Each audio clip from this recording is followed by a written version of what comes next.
job, which is to come in after all the hard work has been done and read the wonderful fruits of your labour and comment on them. So thanks for the privilege.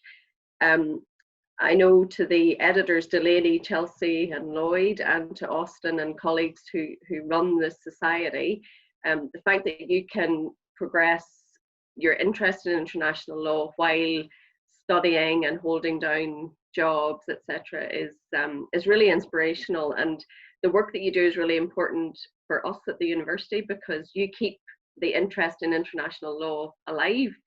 So thanks so much for all the wonderful work that you do. I really enjoyed this year's issue of the journal, and what I think I see, having read it over the past few years, is I think I see maturity coming through, and quite a wide range of contributors, not only from within UWA but elsewhere, and I think that's really important. And one of the things that I particularly liked about this year's issue was the diversity of topics that you cover, because some of them deal with perennial issues in international law.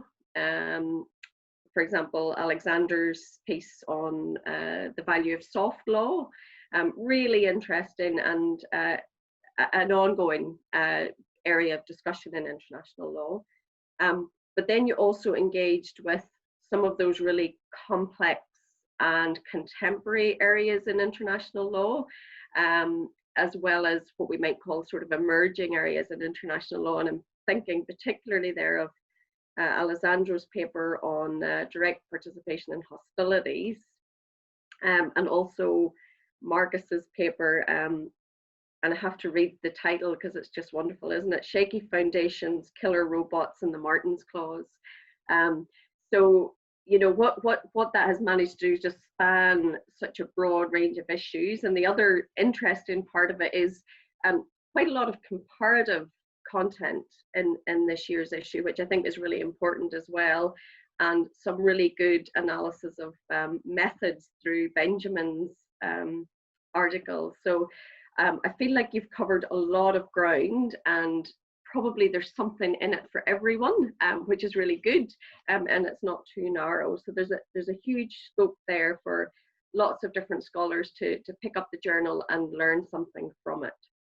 I think a few of the themes that interested me and what kept coming back in a number of the articles was this tension between international law and international politics. And in fact, as you know, some scholars would argue that international law sits inside international politics, and of course others will try to argue that they are two completely separate fields and should not, never the twain shall meet. But I think there's a really clear sense of the importance of international politics in this issue, very well set out by Samara in the article on Timor-Leste, but also coming through in a number of other articles.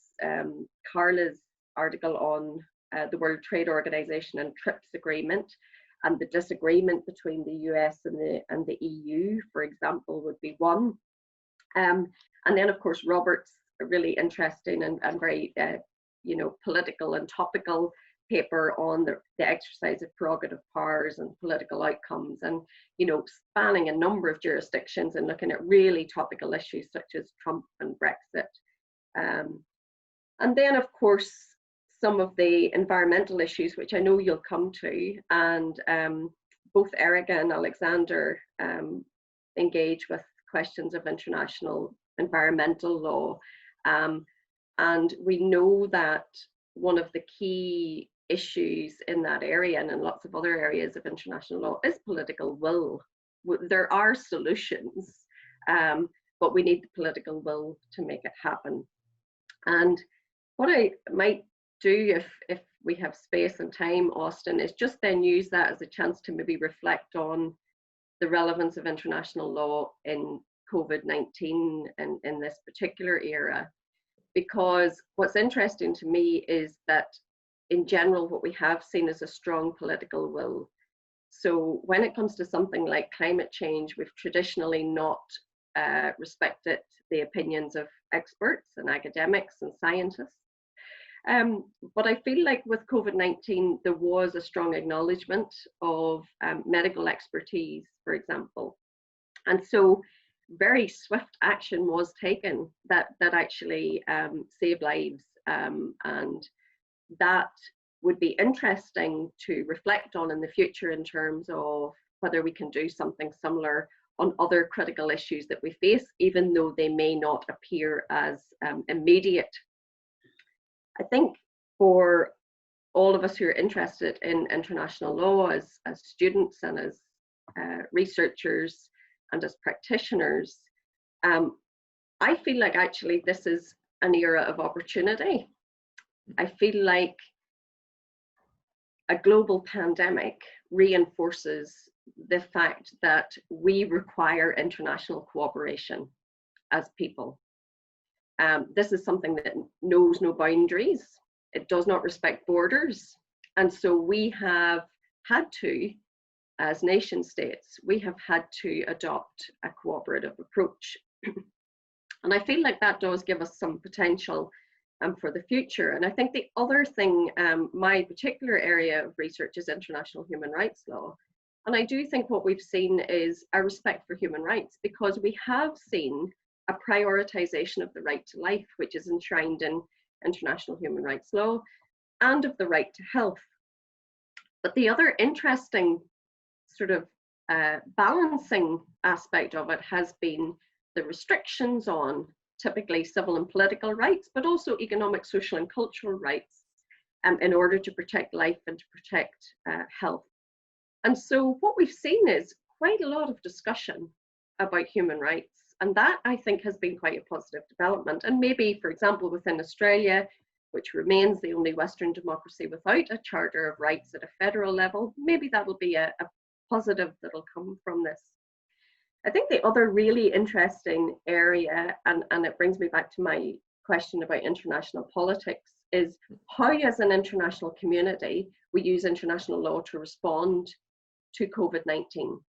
And we have seen quite a lot of discussion in terms of how do we investigate this. And that immediately has become a very politicized issue. So we've seen Australia's call for an investigation being not well supported by other states, and we've seen China react very badly to that and allegedly introducing trade restrictions as a result, etc. And yet what we have seen now through the World Health Organization is a resolution that was put forward by EU countries, but supported by Australia and ultimately China and I think over 120 other countries, which will investigate COVID-19, perhaps in a less targeted way, not specifically just focusing on China's role, but a more holistic approach. So look, really interesting times for international law. I kind of imagine, if I had a crystal ball, that I might see some of these topics coming up in your subsequent issues of the journal. But Austen, I'll finish up there. I'm really interested to hear from the editors who must have had some wonderful insights into these pieces as they worked through them. So thank you.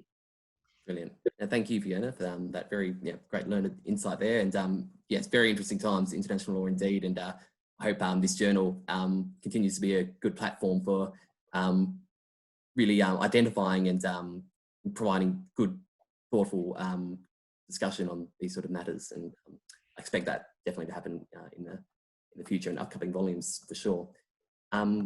So to bring forward the editorial team, I'd like to throw it to you all and to get into the real substance of discussion today. Before we do that though, perhaps you'd like to speak a little bit about yourselves as editors and the experience you had with Perth International Law Journal and Volume 4. Right. I think we'll start off with Delaney, just briefly discussing that, and we'll move on. Yep. Sure. So we started as editors, I think, mid last year. So we kind of received a gradual stream of papers, and we've still been receiving them till like very recently. We had to close and say no more. But yeah, as Fiona kind of mentioned, there was quite a great variety of papers on lots of different topics, like, yeah, things I hadn't heard of, lots of things I wasn't aware of, so it was great to read them and learn about those areas. Yeah, so as I say, we're still getting papers, so volume 5 should be, wait, what are we up to? Yeah. Volume 5 will be very interesting. Oh, for sure. I definitely concur with what Delaney said, but importantly, this wouldn't have been possible without the contributors. So I'd like to quickly read out all the submissions and thank everyone for their articles. It is quite a lengthy process with peer reviewing, so these were quite quality submissions. So firstly, plastics, platforms, plastics and parasites, international law responses to contemporary marine pollution issues by Erica Chair, who's a law professor here at UWA. Secondly, direct participation in hostilities between a rock and a hard place by Alessandro Silvestri, who is a PhD candidate at the moment at UWA too. The third article was Law or Not, Considering the Value of International Soft Law in Addressing Environmental Problems by Alexander Anil, who is a JD candidate at the moment at UWA. Shaky Foundations, Killer Robots, and the Martin's Clause by Marcus Hickleton, who I believe is a practicing lawyer. The Scope of Prerogative Powers, A Moral Perspective by Robert Lindsay, who is currently a barrister in Perth.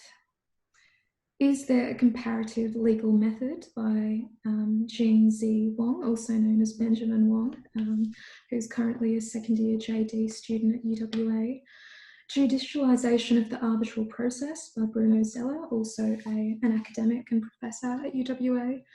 An overview and consideration of de-radicalization in Malaysia by Ian Tan, who was a former president of the International Law Society.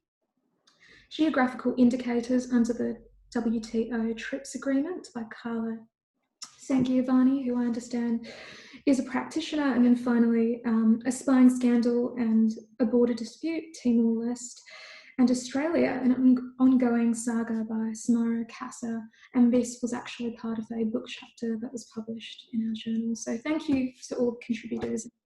I'd like to hand over to Lloyd to conclude. Thanks for that, Chelsea and Delaney and Fiona and Austen.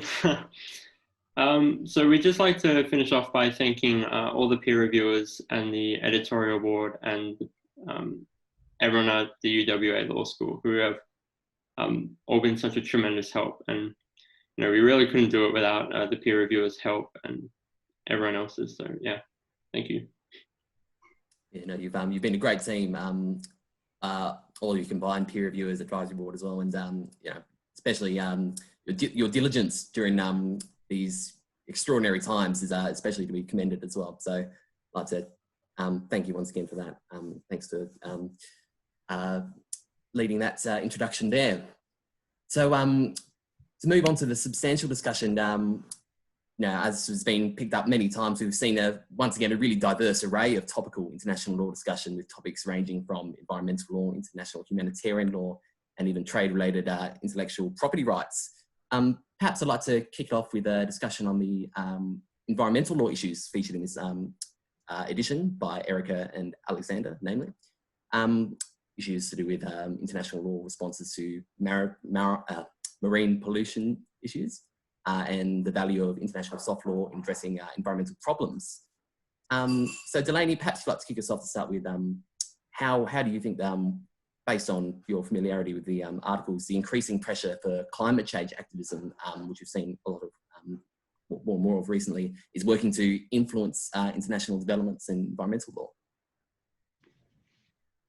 Thanks, Austen. I'll just share a few observations on Alexander and Erica's papers. So, as you mentioned, Alexander's was kind of focused on soft law and how that kind of develops gradually over time, and that can become customary international law, which is binding.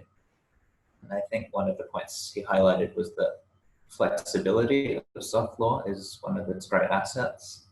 And in Erica's paper on marine pollution, she kind of points out that the law has been quite slow to adapt on certain kind of marine pollution issues, and that as kind of science and our knowledge of kind of pollution and the human impact on the oceans develops, the law is kind of slow to catch up to that. And so I was thinking, I suppose soft law would be like a useful solution then, giving added flexibility to adapt as time goes on. I guess linking that to climate change, I suppose soft law has a part to play there, because I think Alex mentioned that where you have kind of a softer law kind of agreement, more states tend to get involved rather than that kind of hardline binding agreement. So I think as the, I suppose the need for action on climate change internationally grows, I think we might need to see kind of soft law approaches to start and get countries on board, and then kind of move to more customary international law or binding options.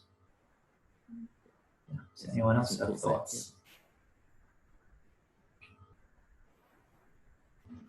I'd be happy to make a couple of brief comments on that. Yeah, I thought Alexander's piece was really interesting. I mean, there is an argument that given the lack of enforcement mechanisms in international law, that this distinction we draw between soft law and hard law is kind of a false distinction anyway. Now, I don't know if I would entirely agree with that, but I do think that question of the use of soft law and these both of these papers around environmental law do make us reflect on a couple of aspects of the international legal system. And one is, of course, the horizontal nature of the system and the fundamental principle of state sovereignty, which we can't get around. And that's enshrined in the UN Charter, and it's really fundamental to how international law works. So what's the solution then when we want to take action on something and we expect states to behave in a certain way? And it is complex, and maybe that, Delaney, as you've identified, if soft law takes a more cooperative approach, maybe that's a way to kind of encourage participation. I think the other thing to bear in mind is, even with legally binding treaties, first of all, the lack of enforcement mechanisms, which is problematic, but secondly, the opportunities that exist for limitations of obligations under treaties. So, you know, we're looking at that at the moment with regard to international human rights law, even though people's freedom of movement and association and lots of other things, work and education, lots of restrictions have been put in place. But by and large, those are permitted, even under legally binding international treaties, because there are clauses, either explicit or implicit. So there's some interesting questions there. I suppose the other thing that struck me about the environmental law papers was, one of my research areas is the role of non-governmental organizations in international human rights law, but I think very similar to environmental law. And the reality is that significant pressure can be put on states and then on the international system to take action on some of these issues. And in fact, where we've seen most progress over the years, it's typically been where civil society has been really active. I've just got a thunderstorm happening here. Actually, yeah. Yeah. Not quite Jacinda Ardern, but you know. Yeah, so it strikes me that even though we have all of these limitations in international law, we shouldn't forget that civil society can actually be really influential, and that we can take action both at that local level within a domestic jurisdiction, but also then through international NGOs. And there's a lot of literature at the moment, and lots of us have seen in practice how there are extensive networks, not just within one country, but all over the world. So that's, and I think Alexander's paper maybe touched a little bit on civil society, but really in an area where we require change and we want governments to change, we have to remember that is still an important role, I would argue.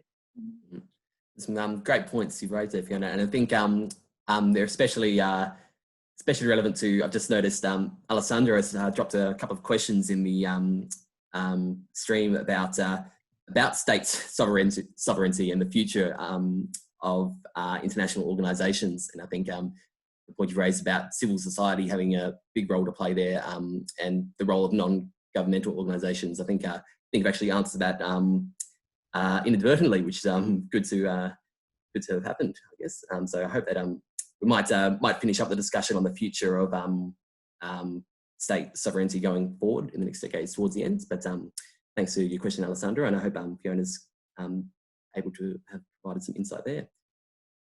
All right.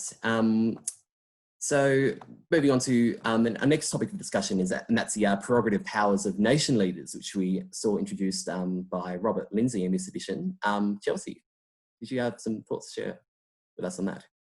I think the focus of the article was to emphasise or get us to consider the issue of the executive encroachment on judicial power, on the judiciary. So as you may know, in Australia, under our constitution, we have powers that are vested in the with the Governor-General, but it's more a convention, and those powers are exercised by the executive, forming the Prime Minister and Cabinet.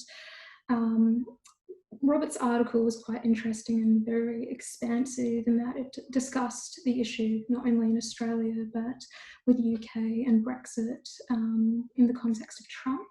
In terms of the Australian perspective, I'm sure if students studied politics and laws, the landmark issue of the 1975 crisis when Whitlam was dismissed by Governor-General John Kerr under the constitutional provisions, the prerogative powers, and as I said, prerogative powers are just powers that are unique to the sovereign. In Australia, I guess the Queen, the notion of the Queen is just ceremonial notion, and the Queen's powers constitutionally are implemented by the Governor-General. So the 1975 crisis, which was several years ago now, we just opened the window, it's getting very dark. Highlighted that issue of, political encroachment, and I guess Robert's article caused us to think more about, the judicial independence and under constitutional arrangements. In the case of Trump, he appoints Supreme Court justices, which is probably an issue because the United States has more of a separation of power than, say, Australia, because the executive is essentially Trump, the legislature is the Congress, and then you have the judiciary.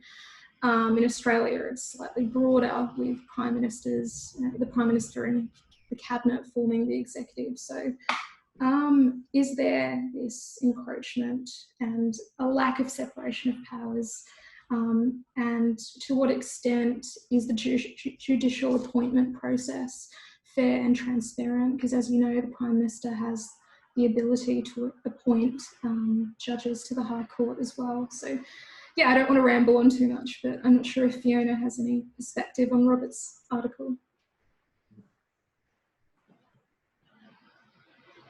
Thanks, Chelsea. No, I think you've summarised it really well, actually, and I think what I enjoyed about Robert's article was the fact that he drew together different jurisdictions, and it did occur to me both with that article and then with Benjamin's article that there was a nice comparative theme going through the journal. So I don't have anything further to add at the moment, and I've got really quite a significant storm going on here, but I'm happy to chip in again on the next topic.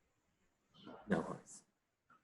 Well, the next topic And thanks for your discussion there, Chelsea. I'm finding some really valuable thoughts there. Will be the specific geographic points of interest which have featured in this journal, particularly Ian Tan, a key contributor and publications vice president this year, contributed an article of considering de-radicalisation with a specific point of interest in Malaysia. So that's in terms of integrating and rehabilitating extremists and radicals back into society. Also we've seen an article regarding the border disputes between Australia and Timor-Leste and the problems that arise more generally with the delimitation of national borders, with special regard, of course, to the Australia-Timor-Leste scenario. And with that in mind, I might throw the question out there, Fiona, if you'd like to contribute to kick us off, with what global regions, in which global regions is an adherence to international law covenants particularly relevant in 2020 with those specific geographic points of interest in mind? Yeah, thanks for that. Really two very interesting papers. The de-radicalisation one I thought was particularly interesting and had a good insight into Malaysia, which I don't have. And again, Timor-Leste, a long-running issue. And I like the fact that it was positioned well in that sort of post-colonial context, which kind of helps me to answer the question, because I think one of the challenges of international law is that it is international.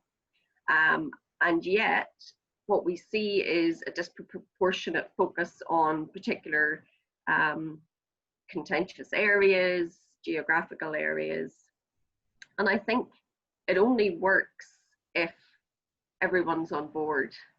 And one of the criticisms of international law is its Western imperialism and the fact that it's used sometimes to benefit Western states to the detriment of, for example, developing countries. And I think there's definitely some merit in that argument. And so I think how I like to position it is that, yes, there will be particular disputes that require a dedicated solution, that may require arbitration or may need to go before the International Court of Justice, for example. And that's appropriate, and that's how it should work.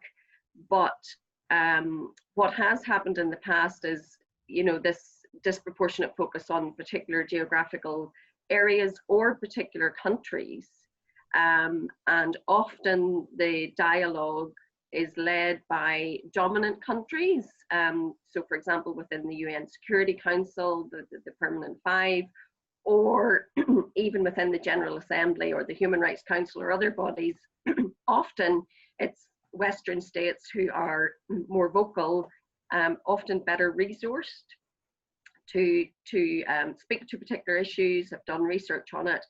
But then also what happens is that Western agenda can come through more strongly. And I think that's something we really need to guard against. So, for example, key criticism of the International Criminal Court has been this disproportionate focus on Africa. So that's the type of argument that is important to acknowledge, because what it does is it undermines the authority of international law. And I think we all recognize that we need it. We need international law.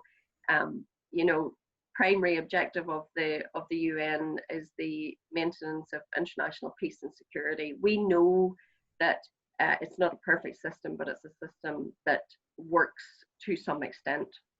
And we also know, as Louis Henkin would say, almost all of the states respect almost all of the international law almost all of the time. And yet what we tend to do is we tend to focus on the things that don't work, or the contentious issues, which is understandable.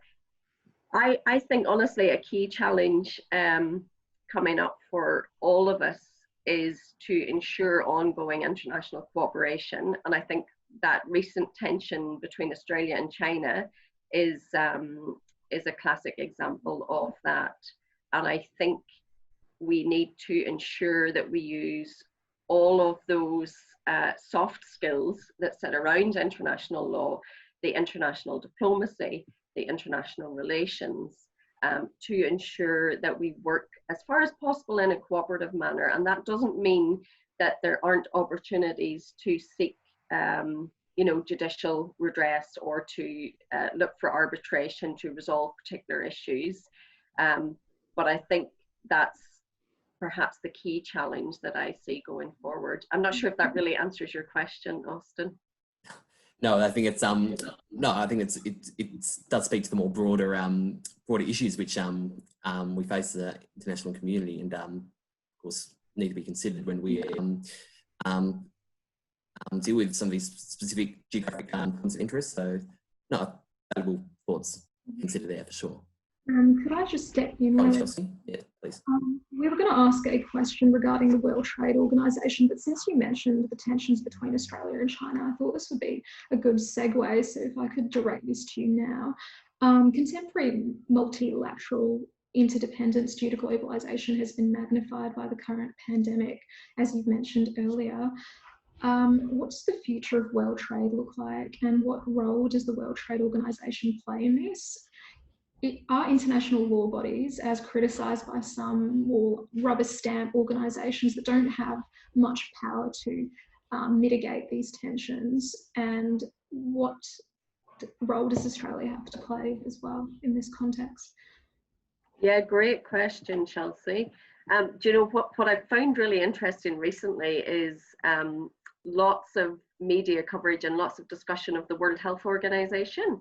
And I'm sure most of you would agree, it's not normally an organization that gets a lot of attention.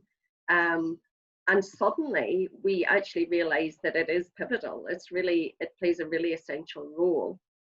And what some of the legal analysis has focused on, as you've said, Chelsea, is, well, what actual power does this multilateral body have? What can it do? And so there've been some interesting questions about, for example, the rules established by the World Health Organization around things like the requirement to notify of a pandemic so that information can be shared between states. And then in terms of legal avenues, there's been some analysis of the constitution of the World Health Organization and the potential argument that, for example, if China had not notified in a timely manner, whether they could be taken to the International Court of Justice using a section of the World Health Organization constitution. Now that's untested, we don't know, that has never been done before. The other interesting question I think you've raised is also about how these different bodies work with each other, because the World Trade Organization and the World Health Organization, completely separate entities, but yet we can see at the moment that the current context is very relevant to both of them. And for example, in the past, the World Health Organization's advice about pandemics, and this was pre-COVID, so I'm not sure what they had envisaged, but what their advice is around trade and travel is not to immediately cease travel and trade, because often the countries who are affected by those decisions are, for example, lower income countries, developing countries, where travel and trade are actually really essential to people's livelihood. And so it's interesting that we start to see the impact of health on trade, even down to things like whether we were able to receive supplies in Australia, whether we had sufficient protective equipment, all of those issues. So I think the current crisis will cause us to re-examine some of those institutions. And I think my personal interest would be not so much how do we use them to seek redress, because I think prevention is always the best mechanism, but how can we use them to work together so that A, we identify risks, and B, we put plans in place, and then C, we can respond to them. And I feel like those have been some of the gaps that have happened around COVID-19. And I think, for example, that cooperation between the UN Secretary General, who did make some sort of general statements about COVID, but there are some criticisms that overall there was a lack of leadership from some of those key UN bodies, the Security Council not really knowing whether this was a matter of peace and security and whether it actually had an agenda to pursue. The UN Human Rights Council, which has been quite slow to respond. And really the only organisation that has been very proactive being the World Health Organization, which has come under significant scrutiny and criticism, including, you know, from the US and others. So maybe it's a good chance to revisit some of those institutions, how they work and how they cooperate with each other. I think you can definitely end up splitting some of these processes into pre-COVID and post-COVID processes for sure. I'd like to briefly raise something that Alessandro has put in the stream just to build up on some of the points that Chelsea was making. And he's noted that the World Trade Organization has quite important enforcement mechanisms, and this is why Australia will actually go before the organisation dispute the Chinese tariff on barley. And he notes that if the World Trade Organization panel finds China in breach of its duties, enforcement mechanisms can actually include retaliation, and he believes that the organisation is more powerful than it seems, therefore placing the World Trade Organization on the list of safe international organisations, he notes, moving forward. Safe, I wonder what he means by safe. Yeah, safe. No, that's, I think, well, he seems to put faith in the fact that the enforcement mechanisms in place in the World Trade Organization panel will be quite effective, I guess, in resolving a crisis like this. So perhaps that's what he means by safe in terms of its effectiveness, I guess, moving forward. Yeah, I mean, I think that'll be an interesting one to watch in terms of how it plays out. But again, you know, looking at the opportunities to prevent getting to a situation where we need to use those avenues is always best. But perhaps something for the journal to think about in future as well is case notes, because you could have some shorter contributions that look at significant cases such as this, and they tend to be shorter, but they're useful summary of what has happened. So that might be something that we'll see in the future. Excellent point. Excellent point. And even for those shorter posts as well, especially case notes, might be a good avenue for to consider. Will be the blog which we run as well on our website, which I'll plug at the end of this stream. But yeah, we're always taking submissions for blog posts such as case notes, which are short, you know, bite-sized pieces of international legal discussion. So to any keen viewers out there, might be a good avenue to consider, especially in the future. Right. And I think Alessandro has clarified his comment, and he says by safe, he means that the World Trade Organization is here to last, I think, in terms of the future of international organizations. Thanks. Well, you know, the interesting thing is most of them are. And with the exception of maybe things like the UN Human Rights Commission, which fell into disrepute, but was then replaced by the UN Human Rights Council. And most of these international organizations do last for a really long time. The ILO, for example, predates the United Nations. So I think this stability is important, and most of them are, you know, there are criticisms about their effectiveness, etc., but they are stable in terms of the longevity of the organization. Sure. Thanks, Fiona. All right, so moving on to the next point of interest. So in this edition, we've seen some great insight into topics such as legal methodology and consideration of modern international legal processes. Namely, the authors in those respects are our own, again, Benjamin Wong, who's a key member of our society, with his article on comparative legal methodology and its relation to identification of customary international law, as well as Professor Bruno Zeller's article on posing the question, is international arbitration being judicialized, I guess, and his consideration of that point. I might kick things off on a discussion on Ben's article, and I'd like to briefly share what I got out of there got out of his article in particular. And I think he starts off by identifying that there are the key problems in identifying customary international law. I mean, from the outset, as an unwritten source of international law, you face problems there with it's not with naturally being unwritten as opposed to codified and ratified treaties. And instead, where customary international law is based upon the common consciousness of plural states, I think is what Ben states quite well in his article. And how do you articulate that?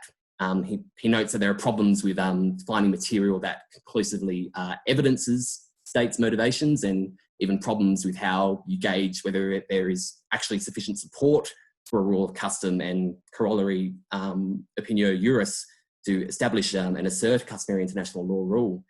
And he, in his thoughtful discussion there, he encourages a modern international lawyer to, I think, what I gathered from this is to examine the framework in which they analyse custom in international law and opt for a more sociological method, which is the comparative method in identifying these customary international law rules. I think he makes special reference to Judge Tanaka of the International Court of Justice in the North Sea continental shelf cases, and Judge Tanaka there emphasises that an analytic identification of customary international law must be relevant to the circumstances. So a very contextual sort of sociological approach, I think, is what he tries to opt for there.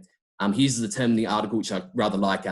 It's intermediary jurisprudence, which I think I like to think of as what I've gathered from that article is that it's a stage of customary law identification where before you engage in the substance of the law, you must be aware of the hierarchies of law and the law determining agencies and sort of contextual elements of those agencies in the relevant societies that you're considering, I guess. And ultimately, I think Ben advanced the position that identifying customary international law should not be simply centred around what the world courts deem to be law, or international lawyers deem to be law, but rather it should rely on sort of scientific research and a primary understanding of how the doctrine of law in the specific area of interest is formed.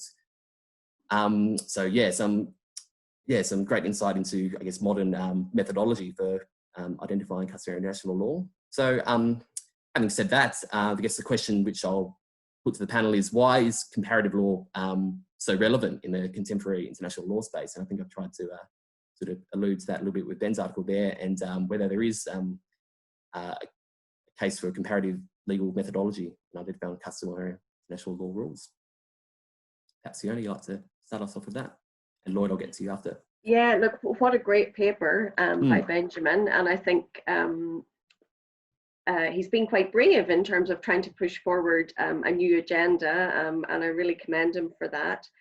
I think the comparative law aspect is particularly useful because we are in an increasingly globalized world, and so it does not make sense to look at international law in isolation or domestic law in isolation, but rather to grapple with the interconnectedness and the complexity. And I think that's a little bit of what Benjamin does in his article. So I'd love to see him progress that argument further, and look at how we might actually develop a framework and institutionalize it, and maybe there's a PhD in it there or something. But yeah, look, really, really interesting suggestions. And I think the other thing that this idea of the sociological method, again, and then this came up through a number of the articles, was the interconnectedness of law with other disciplines, and the fact that we can't artificially separate it out. And, you know, certainly things like science when it comes to environmental law, health when it comes to lots of areas of law at the moment, trade, commerce, business, politics, sociology, and I think the importance of being brave enough to step beyond pure doctrinal analysis and try to incorporate some of those other methods is really important. So I'm very supportive of Benjamin's idea. Lloyd, who edited this article. I wonder if you'd like to fill any gaps with that, or what did you value while editing this article? I think what I valued was his scathing criticism of the International Court of Justice. He really criticizes their, he calls it their methodological approach to finding custom, and he describes the problem as one in which they create sort of legal fictions, these laws that aren't really laws in a sense, but it's more just because the ICJ says they are. It's more they're stating it is. And he differentiates between the need for a inductive approach from a deductive approach. So looking at sort of individual cases, and then based off of those coming up with custom, which is really relevant with comparative law, because you need to look at how different states deal with certain issues, and then try and see how you can find sort of legitimate law by means of that. So yeah, it was very interesting. Yeah, great points there, Lloyd. Yeah, thank you for that. To the Professor Zeller's article on international arbitration, whether it's becoming judicialized, I think he makes a strong argument that that no, in fact, it's not been judicialized, and if it is, it's well, and if it seems to be, it's a misconception. I think what he puts forth there is that when considering a question of the judicialization as being an increasingly procedurally formalistic and litigious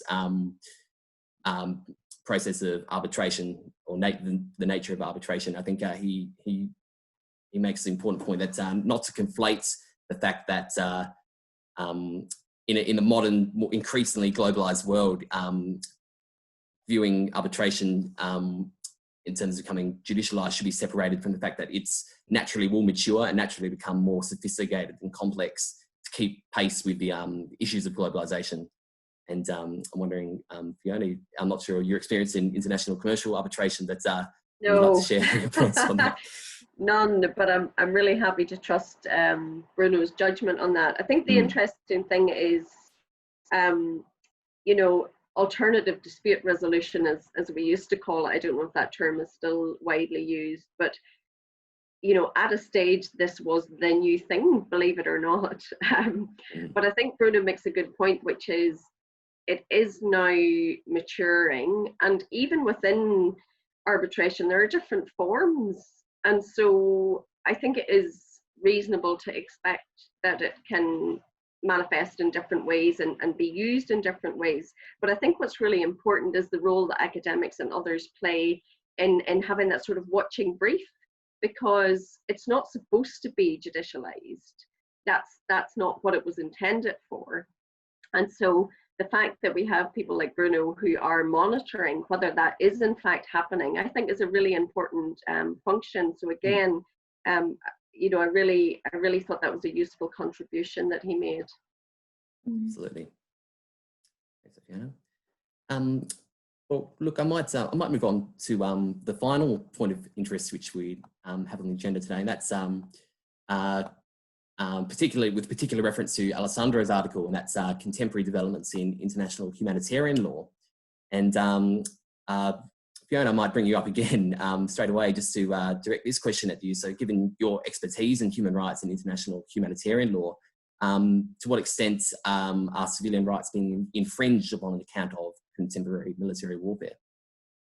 Yeah, and look, my area is more international human rights law, but you know, having said that, whilst a humanitarian lawyer might argue that international humanitarian law applies in war and then international human rights law applies the rest of the time, I don't see it like that. I see international human rights law as universal. And so we spoke earlier about the importance of the right to life.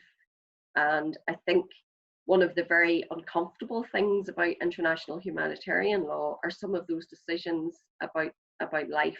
And that's why Alessandro's paper and Marcus's paper are really essential. And what they both set out really well, I think, is the complexity of this.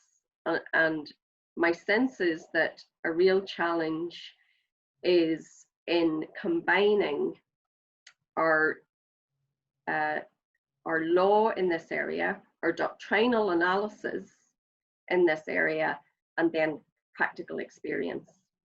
Because one of the criticisms which Alessandro sets out very well in his paper is that some of the guidance that is issued by international organizations or by academics is sometimes found to be completely impractical in warfare. And I think that's a real challenge. That's a real challenge for scholars and for practitioners, because we need that really strong doctrinal analysis. We need to ensure adherence to the rule of law. But what about what actually happens on the ground in a conflict situation? And I think a key challenge that all of us have as academics is to ensure that we ground the work that we're doing in that reality. And that's by no means an easy thing to do, particularly when you're looking at these really dangerous situations.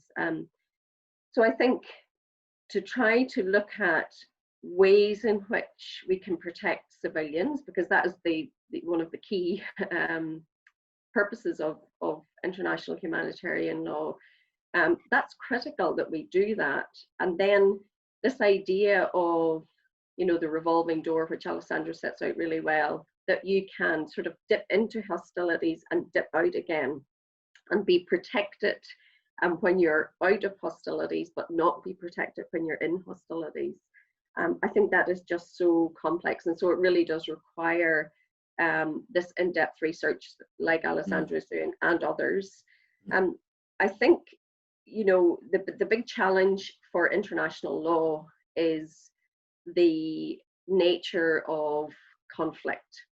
And there's a lot of discourse that the nature of conflict has you know, radically changed over the years. I'm not sure that that's entirely true. I think it has to an extent. We've seen a difference in the technology that's used, in the type of warfare, but perhaps we were very driven by the First and Second World Wars in our understanding of what war was, I would argue. And actually, if we looked around the world over the last hundreds of years, there are lots of different types of conflict, and that has always been the case.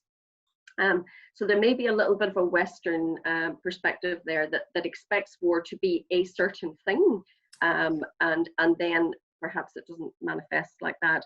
I think certainly the challenge is that we've got an international legal system that is based on the premise that it's about cooperation and the relations between states. And when you have non-state actors in that framework, international law does not really cope well with that. And that remains a key challenge that we have, is this, you know, Anne-Marie Slaughter calls it the myth of international law, that you have this unitary state. And she calls it a useful myth, because actually that's the myth that the system is built on. So I think this type of paper really also draws us into some questions about the nature of international law, which is worth exploring further as well. But yeah, fantastic. I really enjoyed both Alessandro and Marcus's papers, and I think they're really the contemporary issues and the emerging issues that we need to grapple with. Yeah, absolutely. And thank you very much for that, Fiona, for sharing your thoughts on that one. Perhaps is anyone would like to add to that point of interest, or? I guess I have a point to make regarding the previous discussion, you know, about the emerging relevance, and just pushing a question out to students. As part of the International Law Society, we have been discussing, you know, creating a research repository and really engaging in our blog, not just our journal, because I know there are plenty of undergraduate students who are studying politics, PPE or pre-law that really want to contribute. So we are calling for submissions to our blog as well. We accept articles internationally, not just from our students.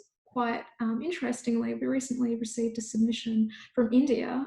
We don't know how the person got our details, but they submitted a piece on, the current pandemic in light of international law. So you should see that on our webpage soon. But I'm not sure if Delaney or Lloyd would like to add anything before Austen concludes. I think you summed it up quite well. Excellent.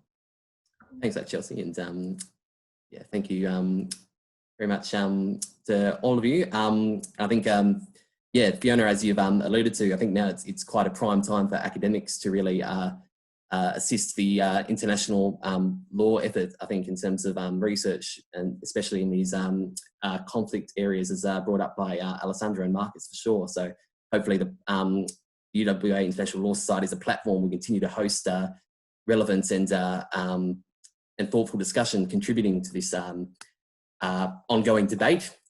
And especially as we've done here, I think goes, yeah, really highlights the importance of academics talking and delivering these these informed insights. And so thank you very much to all of you, to our editors and to our special guests, Fiona, of course. Great discussion. Now, actually, Fiona, I'm aware that this is one of 2 international law panels we'll be on in 2 days. I think I noticed tomorrow we'll be joining the UN Association of WA for a panel discussion of the human rights ramifications of COVID. So it's a little warm up for you, I guess. Yeah, it was much more domestic focused though. So this has been nice because it's been more international focused. So thanks for the opportunity, Austen. No, thanks so much for joining. Really appreciate you being here. Yeah, to our viewers, thank you from all of us at UWA International Law Society. You can keep in touch with us via social media, of course. We've got a website. You can also subscribe to our mailing list. If you're on Facebook now, then I'm sure you'll have access to all the relevant links there. But do check us out primarily at the perthilj.com website. And yeah, keep an eye out, of course, in the coming weeks. Yeah, stay tuned for the opportunity to be involved in Volume 5 of the Perth International Law Journal, coming up soon. Keep an eye out for that.